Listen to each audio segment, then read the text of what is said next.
Hi students, in this video we are going to discuss about placenta previa and some other causes of antepartum hemorrhage also. Okay.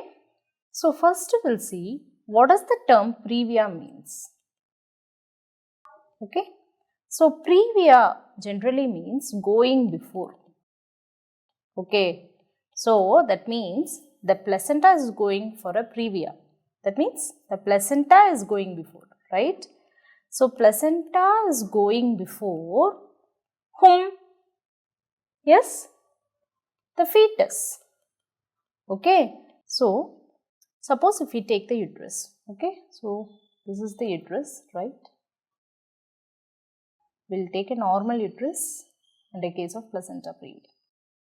Okay. So what is going to happen normally is, imagine this is the fetus. Okay. Normally imagine this is the fetus. The placenta will be somewhere like this or anywhere, okay, but definitely it is not going to come down below the fetal head, okay, that is normal. But what happens in a case of placenta previa is that the placenta is going to be somewhere here like this, okay. So what happens to the baby? So either even if it is in a cephalic position, it is going to be like this. Okay, or because of this hindrance, the fetus can change the positions also. Clear? Okay, so that means a transverse lie and a breech presentation is also possible. Clear? So remember, this is the second most common cause of antepartum hemorrhage. Okay, which is the most common cause? Yes, it is the abruptio placenta. So risk factors include number 1, when there is a previous history of placenta previa. Okay, so history of placenta previa. Okay, so now with this, the recurrence risk for placenta previa in the next pregnancy will be increasing up to 4 to 8%. Okay.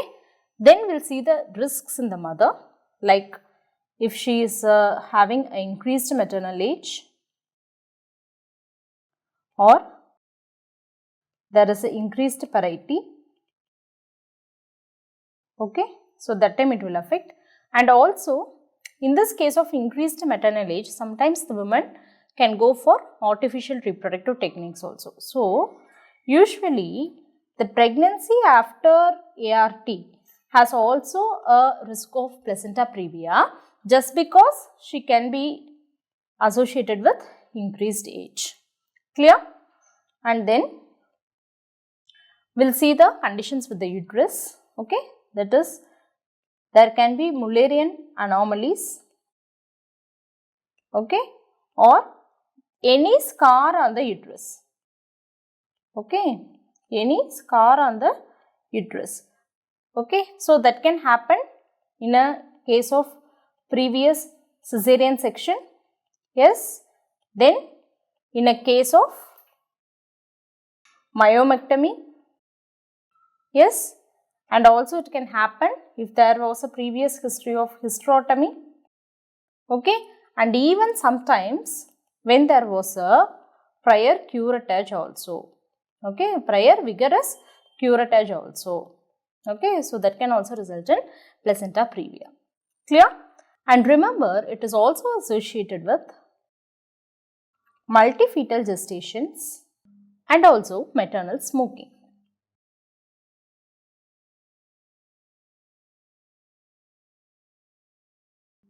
Okay, now we will see the pathogenesis. Okay, so if you see the pathogenesis, see why the placenta is not implanting in the upper segment.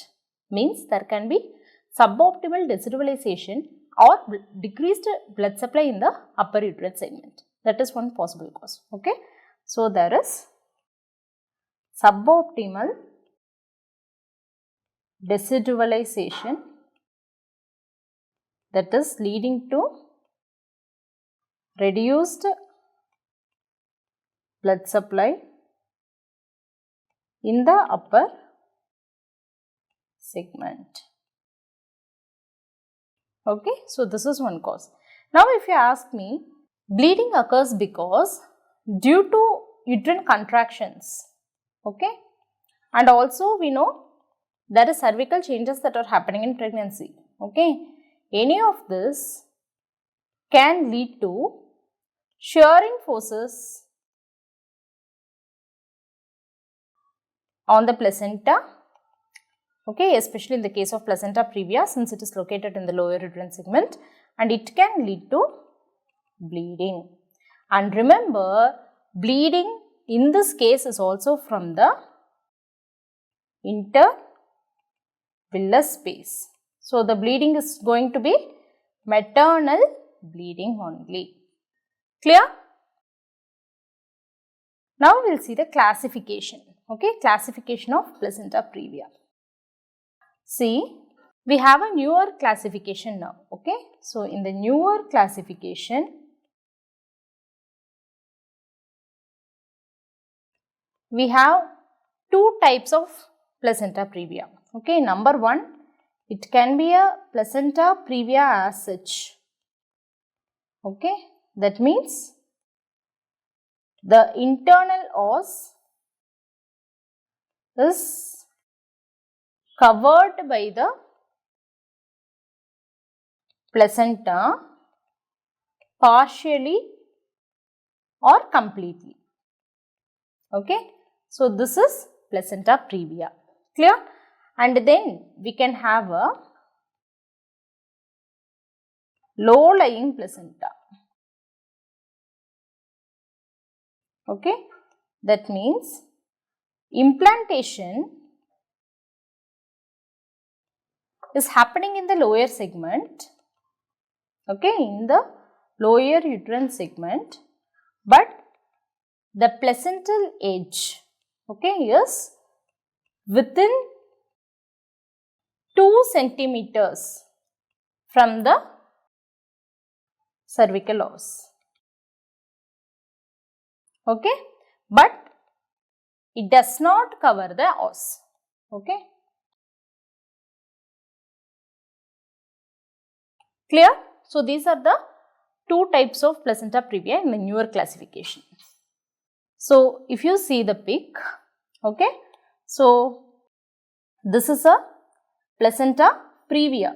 A and B are pics of placenta previa. See here, there is a partial covering of the internal os by the placenta. Yes, are you able to see? The same way here, the os is completely covered by the placenta. Clear? Whereas this is a case of low lying placenta, meaning there is at least 2 centimeter gap between the margin of the placenta and the internal cervical os. Clear? Yes. See, previously there was an older classification of placenta previa. In the older classification, there were 4 grades of placenta previa. Okay, so it is grade 1, grade 2, grade 3 and grade 4. Clear? This grade 1 is going to be a lateral placenta. Grade 2 is going to be a marginal placenta, and grade 3 is a partial placenta previa, okay, and this is a total placenta previa. Clear? Now again, this grade 1 and grade 2 are divided into grade 1A and grade 1B, as well as grade 2A and grade 2B, meaning A means lateral placenta that is lying in the anterior wall of the uterus. The same way B means it is lying in the posterior wall of the uterus. And again grade 2A means marginal placenta lying in the anterior wall of the uterus and marginal placenta lying in the posterior wall of the uterus. Okay. Now this can be further classified into minor placenta previa and major placenta previa. Okay. So if you take this, okay, so minor placenta previa means your grade 1 completely, then grade 2A alone, Okay, and that's all. Yeah. So this will make your minor placenta previa. Okay, whereas major placenta previa means from your grade 2B to grade 3, grade 4, everything. Okay, so that was the thing. Clear? So this was the previous classification, but for now you have to know that there are only two types of placenta previa. One is slow lying placenta previa, another one is a placenta previa itself or true placenta previa. Clear? Okay. Suppose a patient presents to you with antepartum hemorrhage, and if you get a history that there is no pain at all, okay, that means a painless vaginal bleeding. Okay, any time before the period of viability, that is before 28 weeks of gestational age, is considered to be placenta previa. Can you get it? Now, we'll see the examination findings. So, on examination, usually the general condition and even if anemia present, okay, the anemia will be proportional to the blood loss. Okay. There is no separation of placenta. Okay, placenta is lying in the lower uterine segment. Okay, so if there is any bleeding, the bleeding will be proportional to the general condition of the patient as well as the anemia. And then, if you do a per abdomen examination, the size of the uterus will be usually equal to the gestational age of the fetus. Then, usually the uterus is soft and relaxed. Then, already we have seen, since the placenta is getting implanted itself in the lower uterine segment, there can be malpresentations. Okay, and they may include transverse or breech presentations. Okay, in that transverse presentation is most common. Okay, and also it can lead to unstable lie even if it is in a cephalic presentation. So, most of the times there is hindrance with the engagement of the fetal head. So, a floating head is seen. Okay, and if you see the fetal heart rate, it is usually normal and mostly present. Okay, and while examining, you are going to see a sign called as Stelworthy's sign. Okay, so it is Stelworthy's sign. Okay, so this is mostly seen in a case of low lying and posterior placenta previa. Okay, low lying and posterior placenta previa. Okay, so what you are going to do is, you are going to push the fetal head lower down into the pelvis. Okay, so in that case, what is going to happen is, you will be able to appreciate fetal bradycardia. Okay, so if you press the fetal head into the pelvis, what you will be able to appreciate? Yes, fetal bradycardia is seen. Okay, but definitely we are not going to do this sign and check it. Okay, so and remember, since the placenta is lying in the lower uterine segment, we are not going to do perspeculum examination and pervaginal examination also. Okay, these are usually not done. So that's why I told you in the video for abruptio placentae also, whenever you are planning to do a perspeculum or pervaginal examination, first rule out placenta previa. Okay, because in some cases, okay, in some 15 to 20% of the cases, okay, almost some 70 to 80% of the cases of placenta previa is going to present with painless vaginal bleeding only. But sometimes in 15 to 20% of the cases, there can be a chance of painful vaginal bleeding also. Why? because there can be onset of contractions, okay, there can be onset of labor contractions, okay, that will produce pain. Can you understand? So, whether it is placenta previa or abruptio placenta, whether she is presenting with painless bleeding or full bleeding, you are going to do a ultrasound, you are going to confirm that it is not a case of placenta previa first. Okay, then if it is a case of abruptio placenta, you can do a perspeculum and pervaginal examination if necessary, if really necessary, and definitely not in a case of placenta previa. Understood? Yes. So, now we will see the investigations.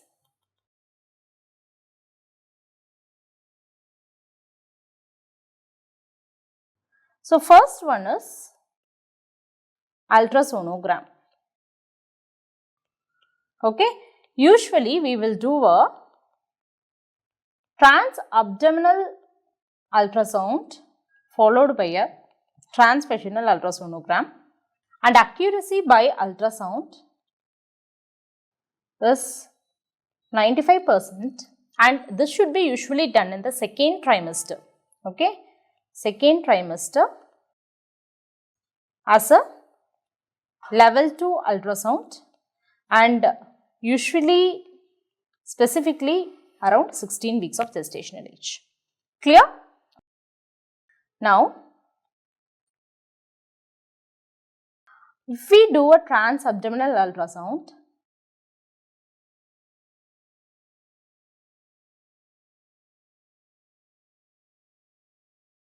this cannot be reliably used. Okay, first understood that point. Okay, because there can be uterine contractions. Okay, then there can be associated fibroids, or it can be a over distended bladder, and sometimes because of the fetal positioning also. Okay, and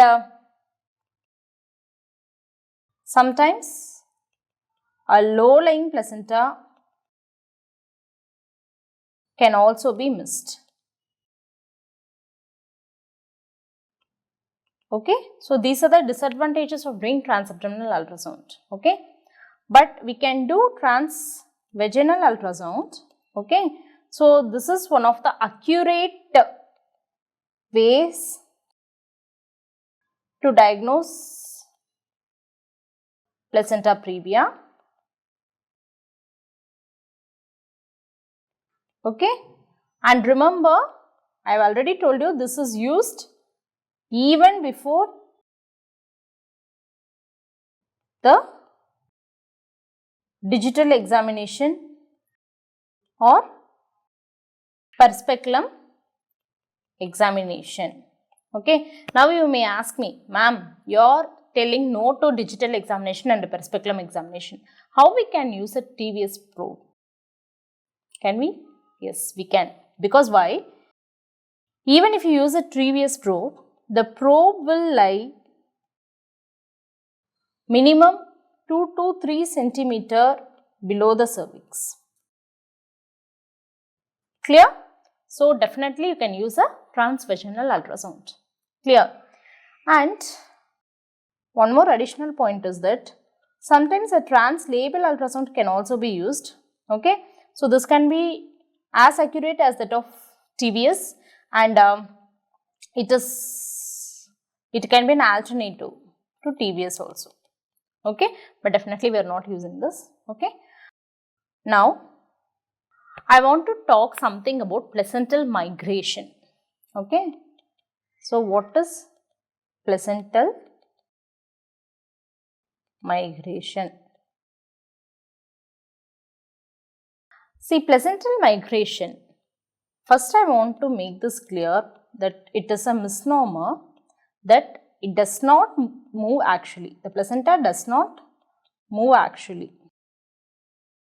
Okay, but there is an apparent movement of the placenta seen. Okay, and it can be due to two reasons. Okay, number one reason is due to imprecision of 2D ultrasonogram, and number two, the growth of the upper uterine segment and lower uterine segment differs with pregnancy progression. Okay, that means the lower uterine segment is going to grow more than the upper uterine segment. Okay, so we know in the first trimester the length of the lower uterine segment is only about 4 to 5 millimeters. Okay, whereas in the third trimester this can come around 4 to 5 centimeters. See how much difference it has made. Okay, so because of this differential growth between the upper uterine segment and lower uterine segment, there can be a apparent migration of the placenta. Okay, so that is, there is also another concept, that is the placenta can have trophotropism. Okay, meaning that the placenta is growing towards the fundus because there is increased blood supply near the fundal region. Can you get it? Yes. So, trophotropism because the growth of the placenta towards the fundus or fundal region because it has a increased blood supply. Okay. Now, remember this migration sometimes cannot happen. Okay. So, migration does not happen in certain cases. Okay. So, whenever it can't happen means, number one, when there is a uterine scar. Okay. Remember that we have seen all the causes of uterine scar in the risks for placenta previa, right? Like it can be a cesarean section scar, or it can be a myomectomy scar, or it can be a hysterotomy scar. Yes, even when there is a uterine curettage. Okay, and the second cause is when there is a posterior placenta, and another cause is when the distance from the os is more than 2.5 centimeters.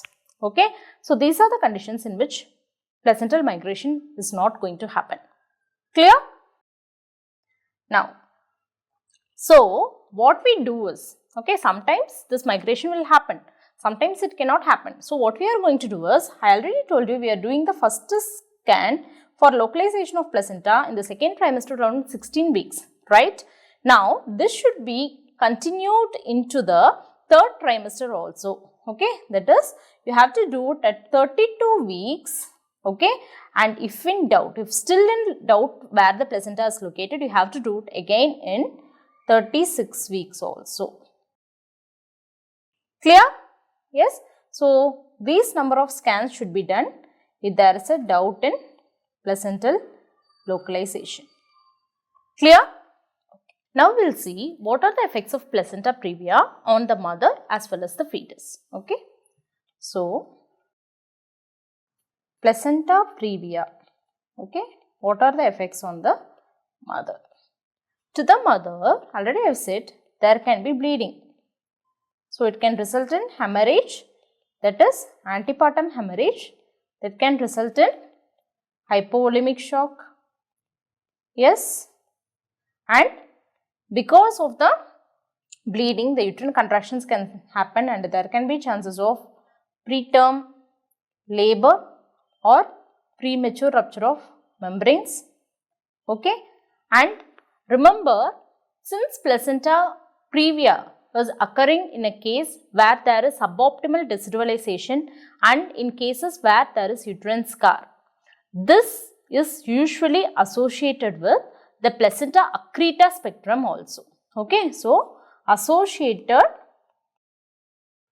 placenta Accreta spectrum disorders because of two things. Okay, one, there is poor decidualization, and second thing is there is risk of uterine scars. Okay, and then there can be need for operative vaginal delivery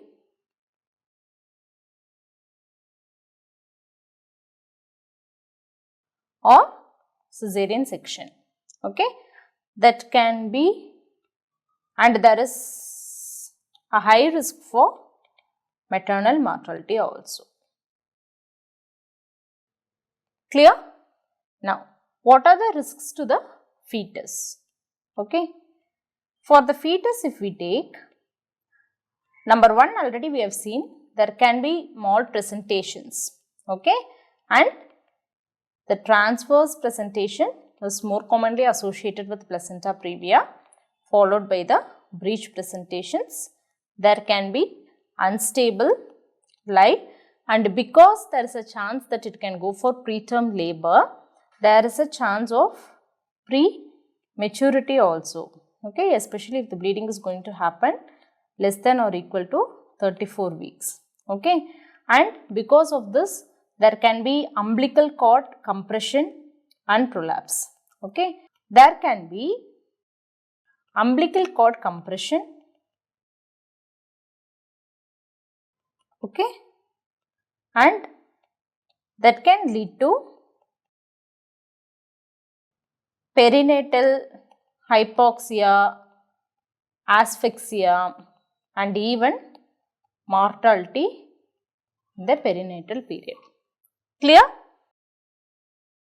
Now, so with all these ideas, let us bring out the clinical features now. Okay, so if we see the clinical features, symptoms of the mother include, yes, what kind of bleeding? Painless vaginal bleeding. Okay, so it is a painless vaginal bleeding. Okay, and mostly it will be a sudden onset bleeding. Okay, unrelated to any activity. So it will be a fresh bleeding. Okay, that is bright red in color. Clear? Yes. Now, if we see the per-abdomen findings, already I told you the uterus is going to be relaxed and soft, and usually the fetal heart rate is normal, and there can be a floating head. Okay. Now, we will come to the management. Okay. So, when we want to manage a case of placenta previa, if she is already presented and bleeding, you have to do immediate resuscitation of the mother. Okay, so immediate resuscitation with 2 large bore IV cannulas, and there should be infusion of crystalloids and colloids. Okay, then what you will do? You will perform a USG, right? No perspeculum per vaginal examination. Okay, so USG for placental localization and to know about the fetal status. Okay,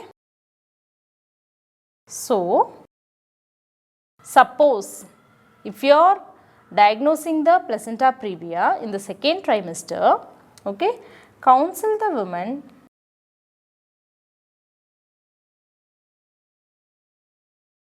regarding migration of placenta, okay, avoid strenuous activity, okay, then avoid heavy weight lifting,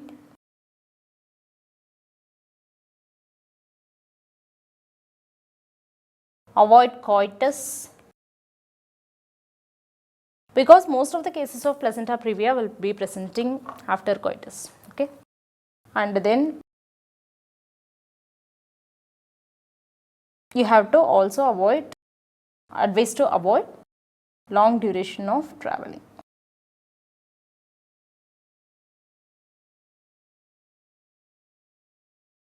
Okay, this is if you diagnose it during the second trimester. Then what you will do, a proper placenta localization will be done in third trimester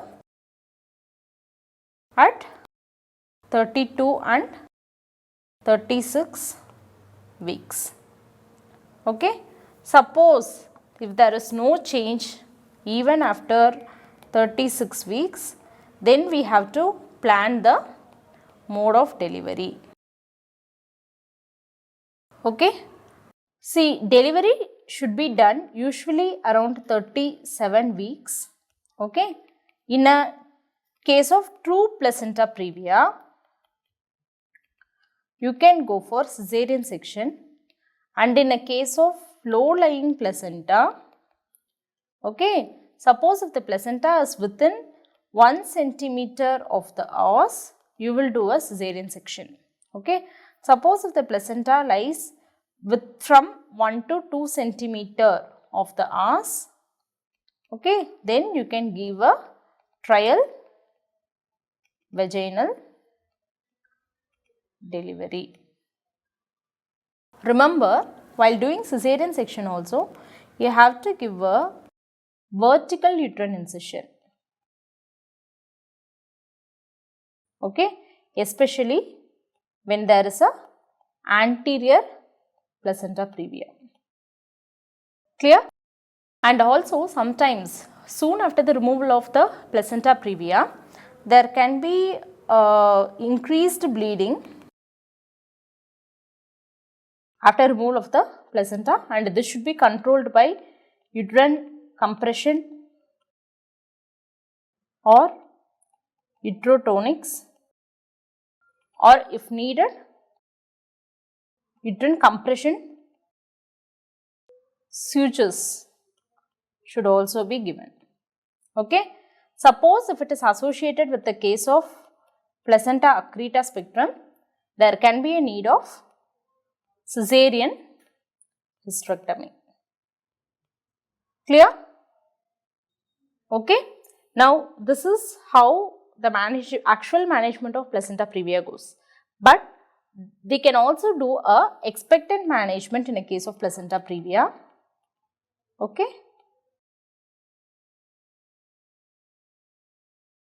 This can be done up to 37 weeks, and this is known as the McAfee, and this is known as the McAfee and Johnson regimen. Okay. So, what are the prerequisites for this regimen? So, the prerequisites include: number 1, the woman should be hemodynamically stable. Okay. So, woman is hemodynamically stable. Okay. And there is no active bleeding happening now. So, no active bleeding. Okay. And then importantly, fetus is alive and FHR is also good. Okay. And there is no labor pains. Okay. So, labor pains are absent. And This can be done only in a situation where the facilities for blood transfusion and cesarean section are available. Okay. So, it should be an institute with facilities for emergency cesarean section and blood transfusion. Clear? Now, what we will be doing in this regimen is, first we will admit the patient. Okay, so admit the patient. Then, if there is a blood loss, then that should be corrected to 10 milligram per deciliter. Okay. So, if blood loss is present, the hemoglobin correction should be made up to 10 milligram per deciliter. Okay. And we all know if the gestational age is going to be less than or equal to 34 weeks, what we are going to do? Yes, we are going to give corticosteroids. Okay. And we will be giving neuroprotection when the gestational age is less than 32 weeks. What do you give for neuroprotection? Yes, it is magnesium sulfate. Clear? And if needed, okay, if needed, tocolytics can be given, okay, to cover this neuroprotection and corticosteroid dosage. Okay, tocolytics if needed. Okay, and then what you have to do is, if it is a RH negative pregnancy, then definitely you have to give anti-T immunoglobulin. Don't forget this point.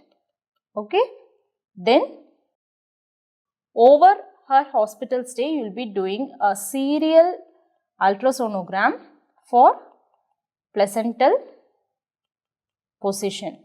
Okay, and fetal monitoring should also be done. How? Yes, either by ultrasound or NST, or you can use a combined things, that is biophysical profile can also be used. Okay, and you have to discharge the patient if the bleeding PV is not present for at least 1 week. Okay, for at least 1 week the bleeding PV is not present means then you can discharge the patient. Okay, and see that she is able to understand the risk. Okay, she is able to understand the risk and she has her home within 20 to 30 minutes from the hospital. Okay, and then source of emergency transport should also be available. Okay, if all these criteria satisfies, then you can go for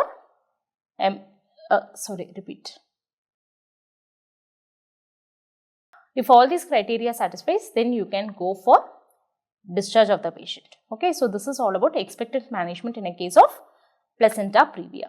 Clear? Now, I want to discuss about the differentiating features between placenta previa and abruptio placentae. Okay, so that will make everything clear, right? Now, abruptio placenta and placenta previa. Okay, we will see one by one. Yes, what is the first point will come to your mind? Yes, abruptio placentas are painless. Am I correct? No. So, it is a painful bleeding and placenta previa is a painless bleeding. Okay, and abruptio placenta, there can be association of preeclampsia or trauma like that. Okay, usually placenta previa can be a causeless bleeding. Okay, in some cases the bleeding would have started after coitus. Okay. And next one, usually abruption placenta bleeding is dark in color, and I told you placenta previa is going to be a sudden onset bleeding, fresh bleeding, so it is going to be bright red in color. Okay. And also I have told you the symptoms are going to be disproportionate to the blood loss in the case of abruptio placenta because of the mixed variety or the concealed variety of abruption happening. Okay. So, symptoms are disproportionate to the bleeding, okay, because of the concealed or mixed abruptio placentae type. Okay. Here already I told you the symptoms are going to be proportionate to the blood loss. Clear? And then here, because the blood is getting accumulated inside the uterus, okay, so the uterine size is generally going to be more than the period of gestational age, okay, and here the size of the uterus is going to be proportional to the gestational age, okay, and while you are examining the case of abruptio placentae, the uterus is going to be tense, tender and rigid, okay, whereas here it is soft and relaxed, okay.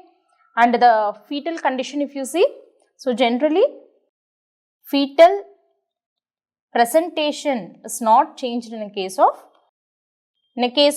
abruptio placentae, okay, whereas malpresentations are common in a case of placenta previa. Clear? Also, there can be FHR abnormalities, like there can be distress or even fetal death that can be found in abruptio placentae, whereas here mostly normal. Clear? Now, we are going to see Vasa previa. Okay. See, in Vasa previa, there is presence of umbilical vessels. Okay, so these vessels are going to pass through the membranes and they are going to run over the internal os below the presenting part. Can you understand? See, I will tell you. So, there is presence of umbilical vessels. Okay, so this line is important. Okay, umbilical vessels running the brains across the internal os below the presenting part. Okay. So, now see this picture for better understanding.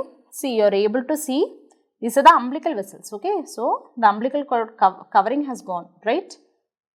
So, the umbilical cord covering has gone and the vessels are exposed here and they are running over the internal os under the fetal head or under the fetal presenting part, whatever it is. Clear? So, this is a case of Vasa previa. Okay. So, in this case, you have to understand that these vessels, okay, are prone for rupture and torrential bleeding. Okay. And remember the fact, very important, the blood loss is from fetal blood vessels. That's why I told you it is happening through the umbilical vessels. Clear? So, so far in placenta previa or abruptio placenta, the bleeding is going to happen from the mother. That is, the bleeding is happening in the intervillous space. But here, the bleeding is going to come from the baby. Okay. So, what is going to happen? There is increased perinatal mortality rate as well as fetal distress and fetal death also. Okay.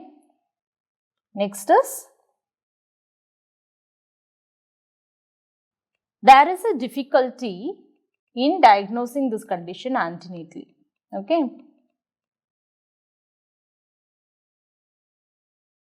So, if you find this kind of case, okay, how will you manage this?